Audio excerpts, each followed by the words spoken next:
Welcome back. Here's a quick recap. Dorian, worried, says, "It'll take some time for another black butterfly to appear in the auction." Raon reassures him, "Dorian, don't worry about that. Head outside and get some attire for night travel." Shocked and panicked, Dorian asks, "What? Why would you suddenly ask for a night traveling outfit?" Raon, hiding his face, replies, "Dorian, I'm going to steal the butterfly she purchased." Dorian, stunned, exclaims, "What?" If you're new here or need a refresher, I recommend checking out the previous part before diving into this thrilling chapter. Now that we're all caught up, let's jump right in. As Raon moved to steal the black butterfly, he couldn't help but think back to his past life as an assassin. Each of the best assassins in the continent had their own characteristics, Raon thought to himself. Speed, smoothness, or sharpness were the advantages for some of them.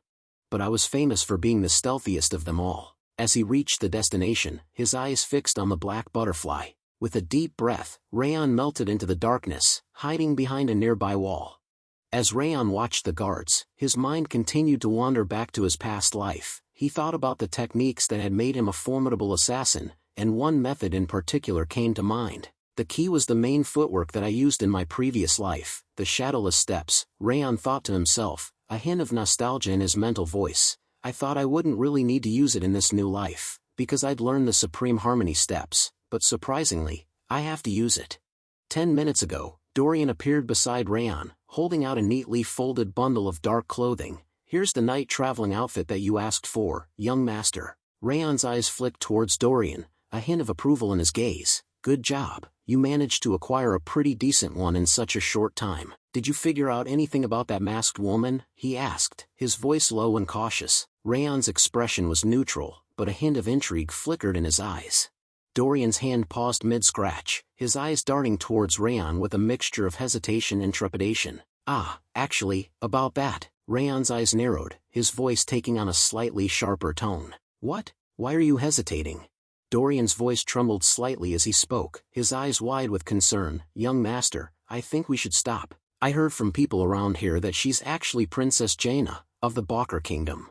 Dorian's voice was laced with a mix of awe and trepidation as he continued to share what he knew. "Her talent in magic has been exceptional since childhood, but on top of that, she possesses an outstanding ability to appraise magic items, making her especially favored by Balker's king."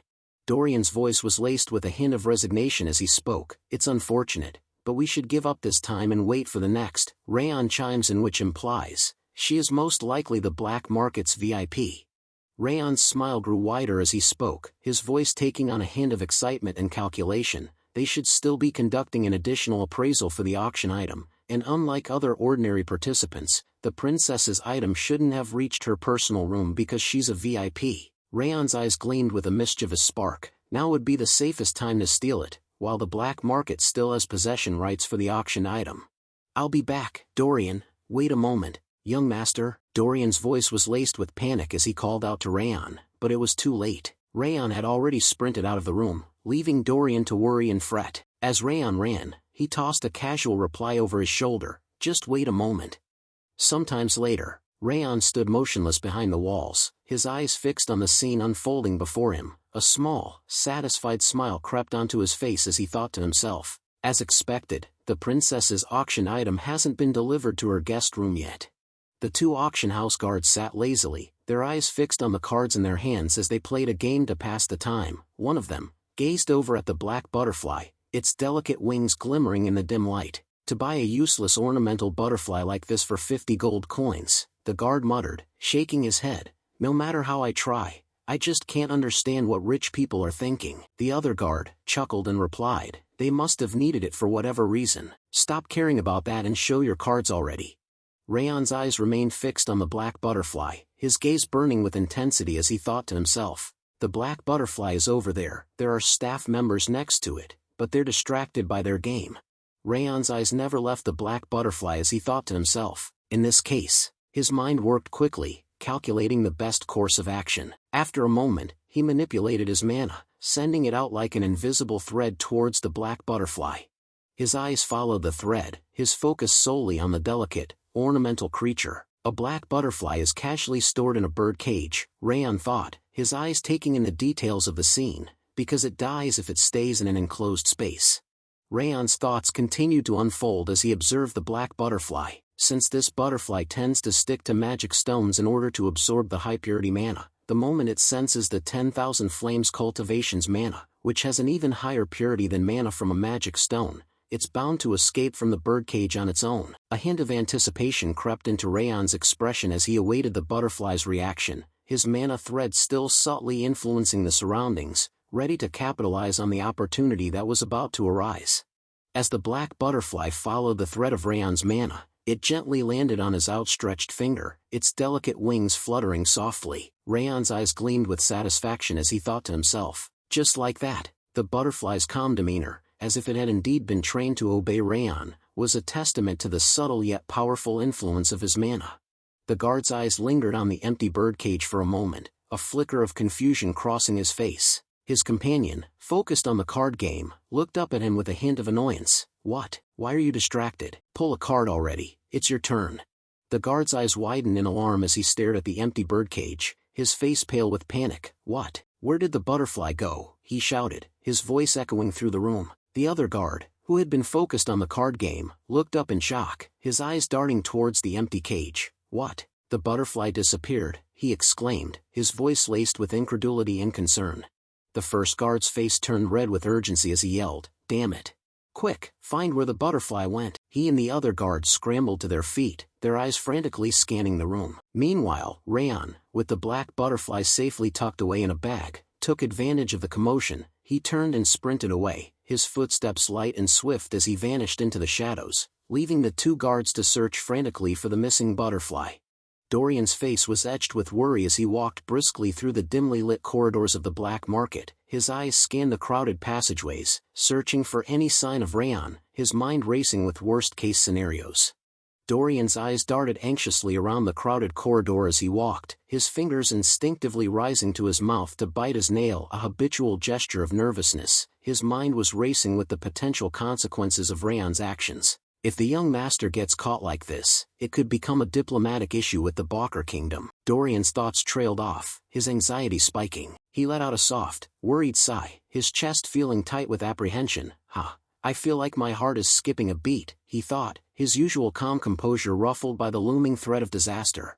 Dorian's hands clenched into fists as he tightly gripped his head, his eyes closed in frustration. No matter how I think about it, I should have stopped him from going, he berated himself, his mind replaying the events that had led to this moment. Just as he was about to continue his self-recrimination, a casual voice cut through his thoughts. "Dorian, what are you doing?" Raon's voice was relaxed, devoid of any tension or urgency, as if he hadn't just pulled off a daring heist. Dorian's eyes widened in surprise as he stared at Raon, his voice laced with a mix of relief and annoyance. "Young master, when did you get here?" Raon's expression was calm and nonchalant, a hint of amusement dancing in his eyes. "Just now," he replied, his voice smooth and even. He chuckled softly, his gaze locked on Dorian's frazzled expression. "You're acting like you've seen a ghost." Dorian's expression changed from relief to curiosity, his eyes narrowing slightly as he thought through the implications. He paused for a moment, collecting his thoughts before asking, "Wait a second, the fact that you're back must imply..." Raon's face broke into a wide, triumphant smile as he replied, "Yes, I succeeded." He held up the bag in his hand, the fabric rustling softly as he moved. Dorian's eyes widened in amazement as he stared at the bag, his voice barely above a whisper. "Really?" Raon's expression turned serious, his eyes locked on Dorian's as he spoke. "Well then, let's return to our room." But before they could take a step, a figure emerged from the crowd, her brown hair styled in an elegant fashion. Her eyes sparkled with amusement as she gazed at the pair, a mocking tone dripping from her voice. "Oh my, what an unexpected encounter." The brown-haired lady's smile grew wider, her eyes glinting with amusement as she continued to tease. "How are you feeling? Frustrated?" She paused, her gaze locked on Raon's, before adding, "You must have noticed during the earlier auction, but there's no way for you to win against me." Her voice took on a hint of condescension, her tone dripping with confidence. "It's not too late, though. I'll give you the black butterfly if you hand over the ring. Think carefully, since this is the last opportunity I'm giving you." But Raon's expression remained calm and unyielding, his voice firm as he replied, "Are you deaf? I already said I'm not selling it." The brown-haired lady's expression darkened, her eyes narrowing into slits as she spoke. "It looks like you don't understand when I'm being nice." Her voice dropped to a menacing tone, her words dripping with malice. You don't want to leave this black market in one piece, do you? Just as it seemed like the situation was about to escalate, a voice cut through the tension. My lady, one of the auction house staff called out, hurrying towards the brown-haired lady with a look of urgency on his face. The brown-haired lady's face twisted in anger and frustration, her voice rising as she snapped, What, can't you see that I'm talking to them? Her eyes blazed with irritation, her gaze flashing between Dorian and Raon before settling on the hapless auction house staff. The staff member took a step back, his eyes wide with worry as he stammered, I'm sorry, actually.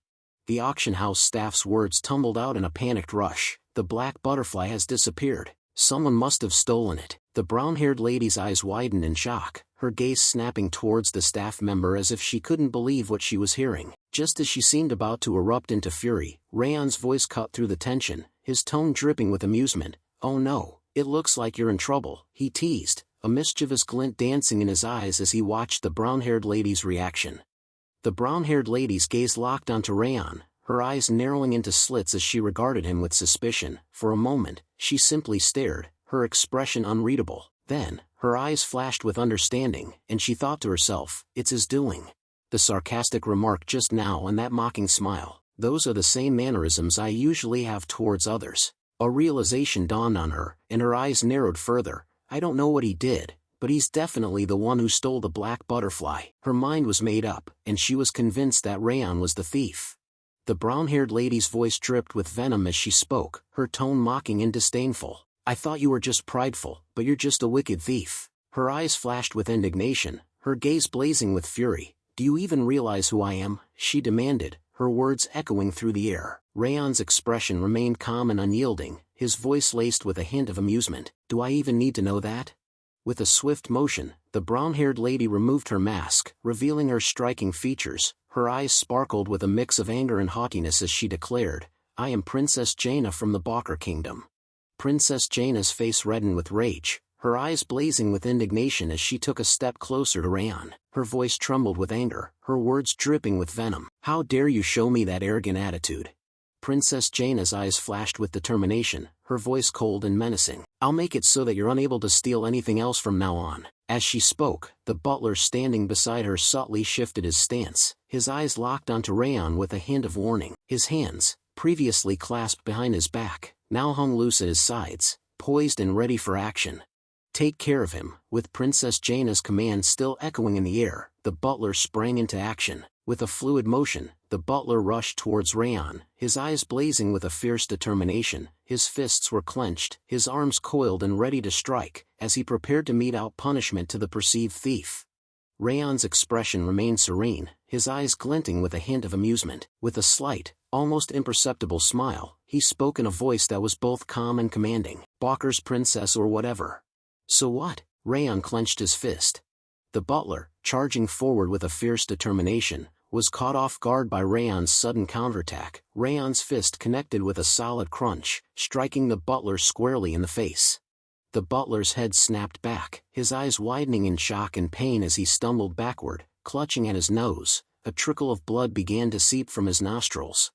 Princess Jaina's face turned red with rage as she shouted at the top of her lungs, "What are you doing? Why can't you even defeat a trash mercenary like him?" Her voice echoed through the room, filled with disdain and disappointment. As Raon continued to exchange blows with the butler, a voice echoed through the corridor, halting the fight momentarily. "Wait a second, over there. Is that you, Raon?" The voice was loud and clear, carrying a hint of surprise and familiarity. Princess Jaina's gaze shifted away from the fight, her eyes scanning the corridor to locate the source of the voice. Her eyes widened in recognition, and she thought to herself, that voice. As the speaker came into view, Princess Jaina's eyes widened in astonishment, her mind racing with the unexpected connection. Greer, she thought, her eyes locked onto the familiar figure of Prince Greer, the Prince of Owen Kingdom. Prince Greer, with his chiseled features and piercing blue eyes, flashed a charming smile as he took in the scene before him. His gaze shifted from Raon to Princess Jaina, and he exclaimed, "Oh, Jaina is also here." His eyes sparkled with curiosity as he turned to Jaina and Raon, asking, "Do you know each other?" Princess Jaina's voice was laced with concern as she asked Prince Greer, "Do you know this person?" Her eyes darted between Raon and the prince, her brow furrowed in worry. Prince Greer's smile broadened as he replied, "Of course I do." He chuckled, his eyes crinkling at the corners. I told you before that there was a real swordsmanship genius in Sieghart, didn't I? He paused for a moment, his gaze locked onto Raon. That's him.